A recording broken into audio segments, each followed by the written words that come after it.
जय हिंद। तो बिहार का गौरव चैनल में आप सबों का स्वागत है। आज के इस वीडियो में हम अवतल दर्पण में वस्तु और प्रतिबिंब की स्थिति के बारे में पूरे डिटेल से जानेंगे कि कोई वस्तु को अवतल दर्पण के सामने कहां रखते हैं तो उसका प्रतिबिंब कहां बनते हैं और किस स्थिति में बनते हैं, छोटा बनते हैं, बड़ा बनते हैं, उल्टा बनते हैं, सीधा बनते हैं। यानी बहुत सारे जो है क्वेश्चनों का उत्तर हमें मिलेंगे इस क्वेश्चन वीडियो के माध्यम से। यदि हम इस वीडियो को अंत तक देख लेते हैं तो फिर ये जो अवतल दर्पण में जो वस्तु और प्रतिबिंब है इसमें जो अनेकों ऑब्जेक्टिव बनते हैं हमें कहीं प्रॉब्लम नहीं हो सकते हैं और कोई चीज को रटने की आवश्यकता नहीं होगा यदि हम इसको बढ़िया से पूरे लास्ट तक इस वीडियो को देख लेते हैं तब। तो आइए देखिए तब अवतल दर्पण में वस्तु और प्रतिबिंब की स्थिति कैसे रखते हैं, कहां रखते हैं, कितने प्रकार से रखते हैं, उसके बारे में आज इस वीडियो में हम लोग जानेंगे। चलिए तब यहां आप देखिए पहला 1 नंबर में अवतल दर्पण। कौन दर्पण है ये? अवतल दर्पण। हम जानते हैं जिस दर्पण की परावर्तक सतह धंसा हुआ रहता है अवतल दर्पण होते हैं। अवतल दर्पण में देखिए वस्तु को हम कितने प्रकार से रख सकते हैं। तो एक अवतल दर्पण के सामने हम वस्तु को 6 प्रकार से रख सकते हैं। कितने प्रकार से रख सकते हैं? 6 प्रकार से। पहला यह है कि वस्तु अनंत पर रहेगा। कहाँ रहेगा? अनंत पर। दूसरा यह है कि वस्तु क्या वक्रता केंद्र और अनंत के बीच रहेगा, अर्थात अनंत और वक्रता केंद्र के बीच भी रख सकते हैं। तीसरा क्या है? हम वक्रता केंद्र पर वस्तु को रखते हैं। चौथा क्या है? हम जो है वस्तु को वक्रता केंद्र और फोकस के बीच में रखते हैं। पांचवा क्या है? हम वस्तु को जो है फोकस पर रख सकते हैं। और छठा क्या है? हम वस्तु को फोकस और ध्रुव के बीच रखते हैं। यानी कि दिमाग में हमेशा रखिए अवतल दर्पण के सामने कोई भी वस्तु को हम 6 स्थिति से रख सकते हैं, यानी 6 प्रकार से हम रख सकते हैं। तो 6 प्रकार से किसी वस्तु को रखते हैं अवतल दर्पण के सामने तो उसका प्रतिबिंब कैसे कैसे बनते हैं, क्या सब बनते हैं, उसके बारे में पूरा एक एक बात को हम जानेंगे। यदि आप लोगों को यह वीडियो अच्छा लगे तो चैनल को सब्सक्राइब जरूर कीजिएगा और वीडियो को लाइक अवश्य कीजिएगा। तो चलते हैं हम देखते हैं पहला 1 नंबर में क्या होते हैं। देखिए 1 नंबर में वस्तु को कहां पर रखे हैं। मान लीजिए वस्तु अनंत पर है। कहां है? जब अनंत से कोई जो है प्रकाश की किरणें क्या होते हैं दर्पण पर पड़ती है तो वह फोकस होकर के लौटती है। तो ध्यान दो बढ़िया से, कहीं जो है 1% प्रॉब्लम नहीं हो सकता, बढ़िया से सुन लेंगे तब।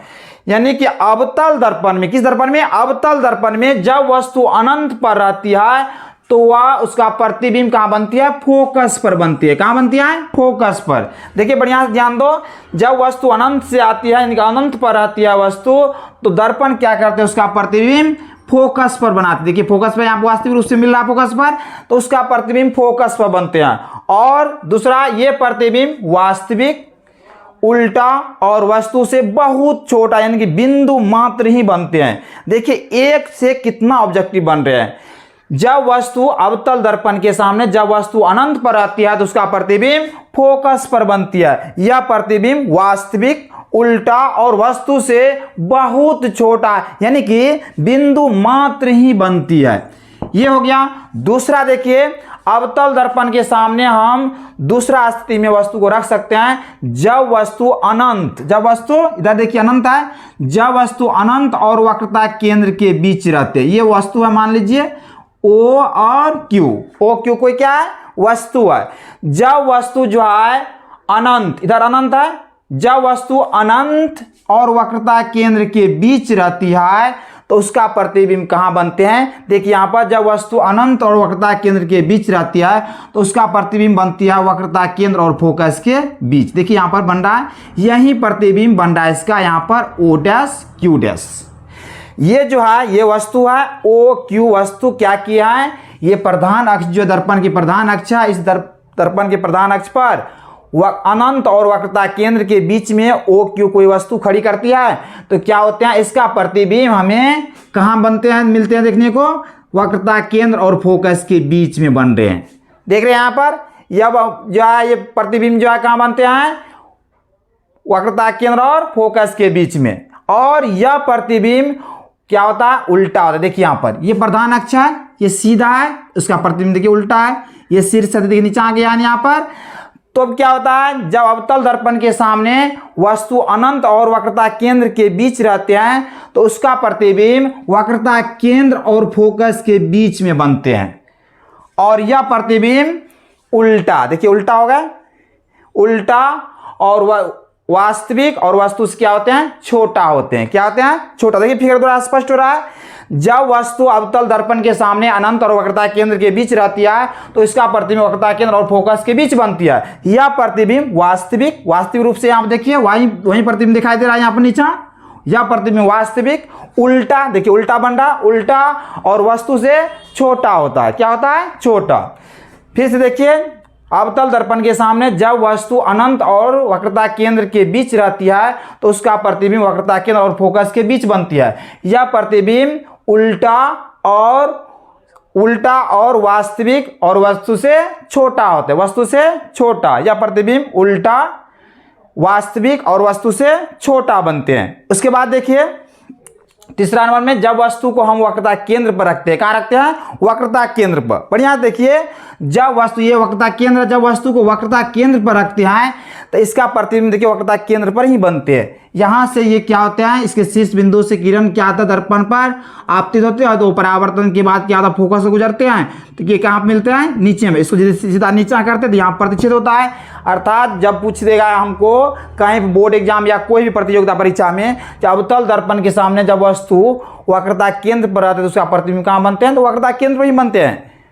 देखिए, जब अवतल दर्पण के सामने वस्तु वक्रता केंद्र पर रहते हैं तो उसका प्रतिबिंब भी वक्रता केंद्र पर ही बनते हैं। यह प्रतिबिंब उल्टा, वास्तविक, उल्टा और वस्तु के बराबर होते हैं, वस्तु के बराबर होते हैं।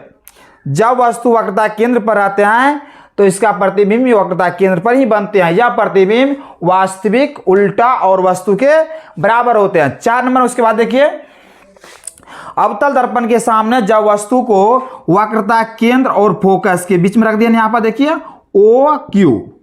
अवतल दर्पण के सामने जब वस्तु को वक्रता केंद्र और फोकस के बीच में रख देते हैं तो इसका प्रतिबिंब कहाँ बनते हैं, वक्रता केंद्र और अनंत के बीच। इधर अनंत है, अनंत, ये वक्रता केंद्र। ध्यान दीजिए, जब वस्तु अवतल दर्पण के सामने वस्तु को रखते हैं वक्रता केंद्र और फोकस के बीच में तो इसका प्रतिबिंब बनते हैं वक्रता केंद्र और अनंत के बीच में। यह प्रतिबिंब वास्तविक, देखिए वास्तविक रूप से दिखाई दे रहा है, वास्तविक, उल्टा और वस्तु से बड़ा होता है, वस्तु से बड़ा होता है। फिर से सुनिए, जब वस्तु को रखा जाता है वक्रता केंद्र और फोकस के बीच में तो इसका प्रतिबिंब बनते हैं वक्रता केंद्र और अनंत के बीच में। यह प्रतिबिंब वास्तविक, उल्टा और वस्तु से बड़ा बनते हैं। 5 नंबर में देखिए, जब वस्तु को फोकस पर रखा जाता है, कहाँ पर, फोकस पर। जब वस्तु को फोकस पर रखा जाता है तो इसका प्रतिबिंब देखिए अनंत पर बनते हैं। कहाँ बनते हैं, अनंत पर। कहीं पर मिल रहा है दोनों, कितने नहीं मिल रहे, ये अनंत पर चले जाते हैं। अर्थात जब वस्तु को अवतल दर्पण के सामने पूछ दे कहीं पर, जब वस्तु को अवतल दर्पण के सामने फोकस पर रखा जाता है तो उसका प्रतिबिंब कहाँ बनता था, अनंत पर बनता है। कहाँ बनता है, अनंत पर। यह प्रतिबिंब वास्तविक, उल्टा और वस्तु से बहुत बड़ा होता है। क्या होता है, बहुत बड़ा। यानी कि जब वस्तु अवतल दर्पण के सामने फोकस पर आता है तो उसका प्रतिबिंब अनंत पर बनता है। यह प्रतिबिंब वास्तविक, उल्टा और वस्तु से बहुत बड़ा होता है। उसके बाद देखिए 6 नंबर में, जब वस्तु को अवतल दर्पण के सामने फोकस और ध्रुव के बीच में रखा जाता है। देखिए यहाँ पर ये फोकस है, ये ध्रुव है, इसके बीच में वस्तु को रख दिए OQ। जब अवतल दर्पण के सामने वस्तु को फोकस और ध्रुव के बीच में रखा जाता है तो इसका प्रतिबिंब दर्पण के पीछे बनता है, दर्पण के पीछे बनता है। और यह प्रतिबिंब सीधा, देखिए ऊपर बन रहा है ना, जिसने वस्तु की स्थिति है वैसने है, ये नीचा नहीं बन रहा है, ये सीधा होता है। जब अवतल दर्पण के सामने वस्तु को फोकस और ध्रुव के बीच में रखा जाता है तो इसका प्रतिबिंब वस्तु क्या था, इसका प्रतिबिंब दर्पण के पीछे बनता है। यह प्रतिबिंब आभासी, सीधा और वस्तु से बड़ा होता है। और यदि ये छवों को हम यदि बढ़िया से सुन करके दिमाग में रखते हैं तो एक से बहुत सारे ऑब्जेक्टिव बनते हैं, और छवों से तो बहुत सारे ऑब्जेक्टिव बनेगा ही। इस प्रकार से यदि हम ये सारे बात को बढ़िया से सुनते हैं तो ये सब हमें बहुत सारे जो है, चाहे मैट्रिक का एग्जाम हो, इंटर का एग्जाम हो या कोई प्रतियोगिता परीक्षा हो, तो उसमें ये सब बार बार पूछते हैं। यदि इसको बढ़िया से सुन लेते हैं, जानते हैं, तो हमें कहीं पर कंफ्यूजन होता है, रट करके अच्छा नहीं हो सकते हैं। ये सारे फिगर को यदि बढ़िया से सुन लीजिए तो दिमाग, आपके दिमाग से वह निकल नहीं सकते हैं। रटेंगे आज तो कल निकल जाएगा। इसीलिए ये सबको बढ़िया से देखिए, एक बार और बोल देते हैं। अवतल दर्पण के सामने जब वस्तु अनंत पर आती है तो उसका प्रतिबिंब फोकस पर बनती है। यह प्रतिबिंब वास्तविक, उल्टा और वस्तु से बहुत छोटा यानी कि बिंदु मात्र ही होते हैं। उसके बाद जब वस्तु अनंत और वक्रता केंद्र के बीच में रहती है तो इसका प्रतिबिंब वक्रता केंद्र और फोकस के बीच में बनती है। यह प्रतिबिंब वास्तविक, उल्टा और वस्तु से छोटा होता है। उसके बाद देखिए, जब वस्तु वक्रता केंद्र पर रहता है तो इसका प्रतिबिंब वक्रता केंद्र पर ही बनता है। यह प्रतिबिंब वास्तविक, उल्टा और वस्तु के बराबर होते हैं। उसके बाद जब वस्तु जो वक्रता केंद्र और फोकस के बीच रहता है तो उसका प्रतिबिंब अनंत और वक्रता केंद्र के बीच बनता है। यह प्रतिबिंब वास्तविक, उल्टा और वस्तु से बड़ा होता है। जब जो वस्तु फोकस पर आता है तो उसका प्रतिबिंब अनंत पर बनता है। यह प्रतिबिंब वास्तविक, उल्टा और वस्तु से बहुत बड़ा होता है। उसके बाद जब वस्तु फोकस और ध्रुव के बीच रहता है तो इसका प्रतिबिंब दर्पण के पीछे बनता है। और यह प्रतिबिंब सीधा क्या कहता है, यह प्रतिबिंब आभासी, सीधा और वस्तु से बड़ा होता है। यदि ये बात सबको हम दिमाग में रखते हैं तो एक से बहुत सारे ऑब्जेक्टिव क्लियर होते हैं। तो इस वीडियो में हम लोग यहीं तक रहेंगे। जय हिंद, जय भारत।